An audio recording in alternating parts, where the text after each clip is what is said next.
আজকে অনেক দিন পরে বাড়ি থেকে বেরিয়েছিলাম আর এগুলো হইতেছে আমার পাড়ার বাঁধর।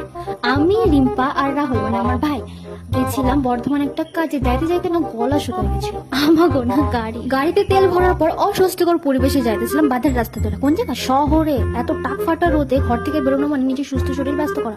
দৌড়াইয়া খতরনাক রোডটা পার করার পরে জানা পারি আমরা উল্টা সাইডে চলে যাচ্ছি। আবার সেই রোড পার করে সোজা সাইডে গেছিলাম হচ্ছে আমার আধার কার্ডের বায়োমেট্রিক আপডেট করার জন্য। বাট খুশির খবর কি জানো, আমার কাজটাই হয়। এত গরমে কোনো জায়গায় দাঁড়াইছিলাম আমাকে স্কুলের সামনে যে বট গাছটা ছিল সেই জায়গায়। আর সাইডের মধ্যে একটাই দোকান ছিল, তো কিছু উপায় না পায় ওই জায়গা থেকে কিছু কেনাকাটা করা লাগছে খাওয়ার জন্য, কারণ এত গরমে বিরিয়ানিও খাবে।